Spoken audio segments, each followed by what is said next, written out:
something is happening inside the NASCAR garage right now that goes way beyond racing results, way beyond playoff standings, way beyond who had the fastest car last weekend. And the more information that continues to come out, the harder it becomes for people inside this sport to stay quiet about it. Because right now, drivers are frustrated, teams are uncomfortable, and the questions being asked throughout the garage are the kind nobody ever wanted to ask, but everybody is asking anyway. Welcome to NASCAR Unfiltered. Let's get into it. Following the devastating passing of Kyle Busch, a story has been building inside the NASCAR world that is generating serious anger and serious emotion from people throughout the garage. According to multiple reports, frustration is growing toward Richard Childress Racing over questions surrounding how Kyle Busch's health situation was handled in the days leading up to his hospitalization. And when you hear the specific details that are now emerging, it becomes very difficult to understand why stronger action was not taken sooner. Here is what the reports are saying. In the days before Kyle Busch was found unresponsive at the Chevrolet simulator facility in Concord, North Carolina, he was reportedly experiencing symptoms that many medical professionals and people inside the garage now describe as extremely serious. According to sources familiar with the situation, Busch had been dealing with severe breathing difficulties, extreme fatigue, and was reportedly coughing blood following recent race weekends. Coughing blood, severe breathing difficulties. These are not minor symptoms. These are not things you push through and hope get better on their own. And yet, according to reports, Kyle Busch continued showing up. He continued attending team meetings. He continued participating in simulator sessions during the very same week he had reportedly sought medical assistance. That detail alone has become one of the most talked about and most troubling revelations inside the NASCAR garage since this tragedy unfolded. One source claimed that when Busch sought medical assistance, he was told that his condition fell outside the scope of trackside medical services and that he would need to seek treatment independently.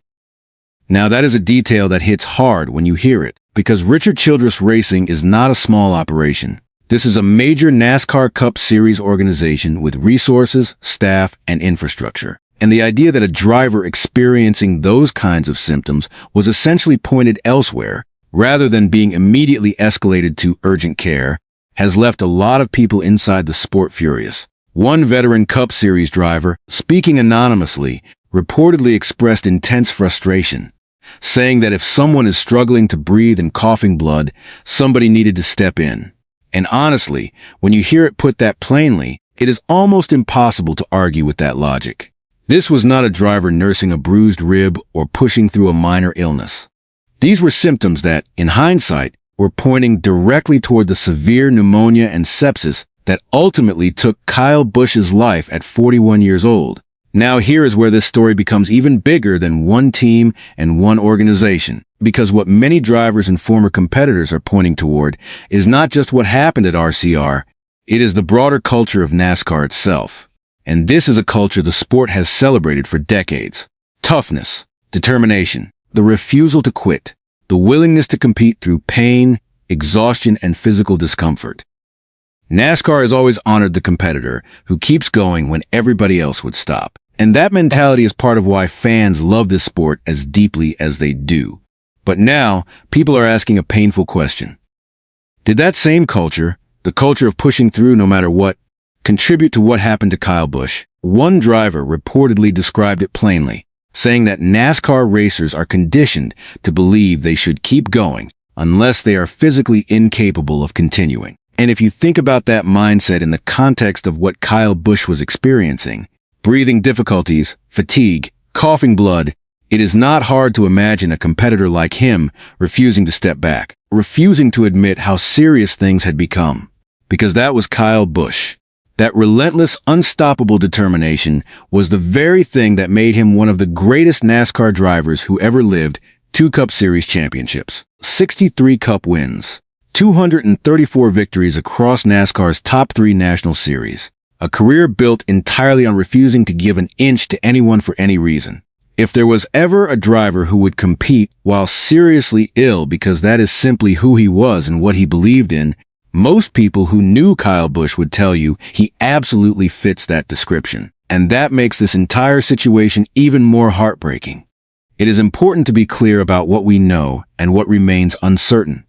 Neither NASCAR nor Richard Childress Racing has publicly acknowledged any allegations of medical negligence. RCR released a statement expressing their heartbreak over losing Kyle Busch and confirmed the organization continues cooperating with his family.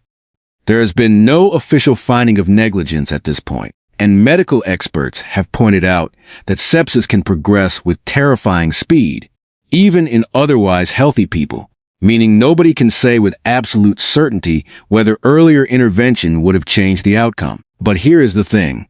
The uncertainty about the outcome does not make the questions go away, and it should not. Because what many drivers and people inside the garage are asking for is not blame. What they want is answers. What they want is a full review.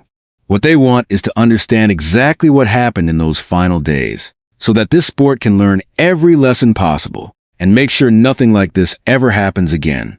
According to reports, several drivers are expected to push NASCAR for an independent review of how serious illnesses are handled at the team level. The conversation that is now building includes some serious and important questions. Should teams have greater authority or greater responsibility to sideline a driver when symptoms reach a potentially life-threatening level? Should there be clearer protocols for escalating medical situations that fall outside the scope of standard trackside care? Should there be independent medical oversight that operates separately from team interests and competitive pressures? These are questions that NASCAR is now going to have to answer, and the garage is not going to let them disappear quietly. Because this is not just about Kyle Busch anymore. This is about every driver who will ever strap into a NASCAR Cup car going forward. This is about making sure that the culture of toughness that makes this sport great does not become the thing that costs someone their life. This is about recognizing that there is a difference between competing through pain and competing through symptoms that are screaming for immediate medical attention. The sport has always asked its competitors to be tough. Nobody is asking NASCAR to change that. But what drivers and fans are asking right now is for the sport to also be smart, to be protective, to make sure that when warning signs appear, real warning signs, serious ones, there are systems in place to catch them before it is too late. Kyle Busch was 41 years old. He won a truck race at Dover just days before he passed. He had posted on social media about Brexton's birthday. He was still fighting, still competing, still doing everything he had always done, because that is who Kyle Busch was at his absolute core. And now the sport that he defined for 2 decades is sitting with a painful question that it cannot afford to ignore. What changes need to happen so that the next Kyle Busch, whoever that is, whatever team they drive for, never faces a situation where the answer to a serious medical concern is to handle it independently and keep showing up to team meetings? That question deserves a real answer, and NASCAR Unfiltered is going to keep asking it until it gets one.